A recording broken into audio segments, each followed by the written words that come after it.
Existe algo que nenhum analista político vai te dizer sobre os ataques ao Irã. Não porque seja segredo, mas porque a explicação mais completa para o que está acontecendo não está nos jornais. Está num livro escrito há mais de 2000 anos. E o detalhe que muda tudo não é a guerra em si. É o que a guerra representa dentro de um padrão que está se formando há décadas, silenciosamente, peça por peça, exatamente da maneira que foi descrito. Um mundo integrado demais para sobreviver sozinho. Crises grandes demais para qualquer governo resolver. E no horizonte, uma promessa de ordem que o mundo está cansado o suficiente para aceitar, sem fazer as perguntas certas. As Escrituras nunca descreveram o fim como algo que o mundo vai reconhecer como perigo. Descreveram algo que o mundo vai abraçar como solução.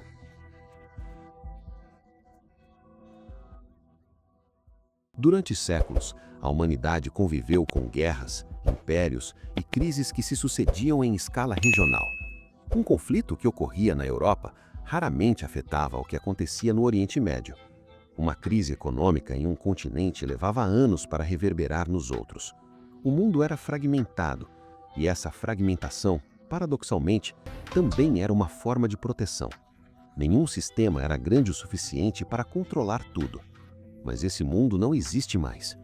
A partir do século XX, uma transformação silenciosa foi tomando forma.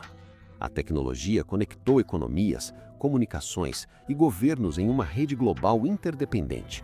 O que antes exigia semanas de negociação, agora acontece em segundos. Decisões tomadas em Bruxelas impactam mercados em Tóquio. Uma instabilidade política em Moscou afeta o preço do pão na Europa. Um vírus surgindo em uma cidade chinesa paralisa o planeta em questão de meses. Essa integração criou algo que nenhuma geração anterior havia experimentado: vulnerabilidade coletiva em escala global. E junto com essa vulnerabilidade surgiu uma demanda nova, uma demanda que cresce a cada crise, a cada conflito, a cada colapso que os países parecem incapazes de resolver sozinhos.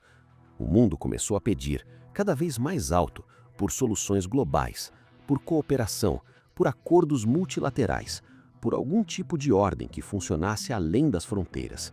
À primeira vista, esse desejo parece razoável, parece até necessário, mas é exatamente aqui que a história começa a ficar mais complexa. Porque quando você olha para as Escrituras, especificamente para os livros de Daniel e do Apocalipse, encontra uma descrição que parece menos uma profecia religiosa e mais uma análise estrutural do tempo em que vivemos. Há nessas páginas a descrição de um sistema global que se forma gradualmente, um sistema que começa como solução e termina como controle. E há no centro desse sistema uma figura específica, um líder que não surge como tirano, mas como pacificador, não como ameaça, mas como resposta. A questão que esse cenário levanta não é religiosa, é histórica, é estrutural. O ambiente que as Escrituras descrevem como pré-condição para esse tipo de liderança, um mundo integrado, fragilizado, desesperado por ordem, já existe. E se já existe, o que isso muda na forma como lemos os eventos ao nosso redor? Nos últimos anos, o mapa dos conflitos globais apresenta um padrão que chama a atenção. Ucrânia e Rússia, Israel e Hamas, o Irã como ponto de tensão constante. Essas não são crises isoladas, são focos de instabilidade em regiões que aparecem repetidamente nas profecias bíblicas. E o que torna o cenário ainda mais intrigante é que em torno desses conflitos, certos nomes surgem com uma frequência que vai além do protocolo diplomático habitual.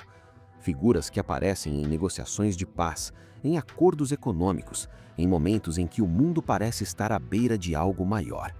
Isso, por si só, não prova nada, mas levanta uma pergunta.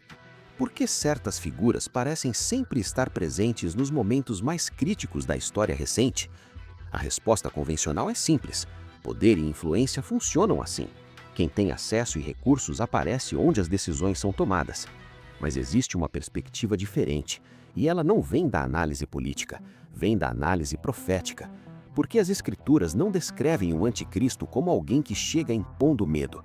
Elas descrevem alguém que chega oferecendo paz. Um pacificador, um articulador, alguém que resolve o que ninguém conseguiu. Esse detalhe muda completamente a equação.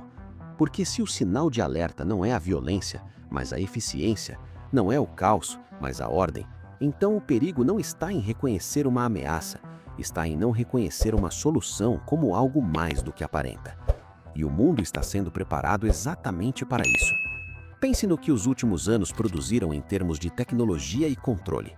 Moedas digitais estão sendo desenvolvidas e testadas por governos em escala global. Sistemas de surveilância baseados em inteligência artificial já monitoram comportamentos em tempo real em dezenas de países. A biometria avança como método de identificação e acesso a serviços. Até mesmo aqui no Brasil, a carteira de identidade digital já tem data para ser obrigatória. Cada um desses avanços isoladamente parece neutro, às vezes até benéfico, mas quando você coloca tudo junto, começa a surgir uma arquitetura, uma estrutura capaz de determinar o que cada pessoa pode comprar, onde pode ir, como pode participar da vida econômica e social. Uma estrutura que, segundo o livro do Apocalipse, não será opcional, será o único sistema disponível. O processo descrito nas Escrituras não é abrupto, é gradual, quase imperceptível. A confiança gera influência, a influência se transforma em autoridade, e a autoridade, quando não é questionada, se torna controle. Esse é o mecanismo, e ele não depende de coerção para funcionar, depende de aceitação. Se há guerra, as pessoas querem paz. Se há crise econômica, querem estabilidade. Se há desordem, querem organização. E quando surge um líder capaz de oferecer tudo isso, alguém que apresenta resultados onde outros apresentavam promessas, o mundo não apenas aceita essa liderança, ele a abraça, ele a celebra, ele a defende. É aí que começa a transformação. Voltemos à pergunta que abre esse cenário inteiro. Não quem é o anticristo, porque essa pergunta, por mais natural que seja, pode ser uma distração. Ela direciona o olhar para um rosto, para um nome, para uma identidade. E enquanto você procura um rosto, o sistema ao redor desse rosto continua se formando. A pergunta mais relevante, a que realmente importa agora, é outra. Estamos vendo o ambiente ser preparado? E a resposta honesta é que os elementos estão todos presentes. Não como profecia cumprida, mas como condições que, pela primeira vez na história, tornam o cumprimento tecnicamente possível. Um mundo hiperconectado e estruturalmente vulnerável. Crises que nenhum país resolve sozinho. Uma demanda crescente por liderança global. Tecnologias de controle que avançam mais rápido do que qualquer debate ético ou político consegue acompanhar. O alerta bíblico nunca foi sobre caos, foi sempre sobre um tipo de ordem específica. Uma ordem que parece boa, funcional, eficiente, mas que no fundo conduz a algo muito maior. Controle. O mundo está cansado, cansado de conflitos sem solução, cansado de crises que se acumulam sem resposta, cansado de incertezas que pesam sobre cada decisão cotidiana. E quando existe esse nível de desgaste coletivo, surge um desejo quase universal, o desejo por alguém que organize, que traga sentido, que ofereça respostas. E quando esse tipo de líder surgir, e as Escrituras afirmam que ele surgirá, ele não virá como ameaça, virá como alívio. É por isso que temos que entender que o cenário importa mais do que identificar rostos. Mas e você? O que acha de tudo isso? A chegada desse líder está realmente perto? Quais nomes devemos ficar mais atentos? Deixe sua opinião aqui nos comentários. Fiquem todos com Deus e até o próximo vídeo.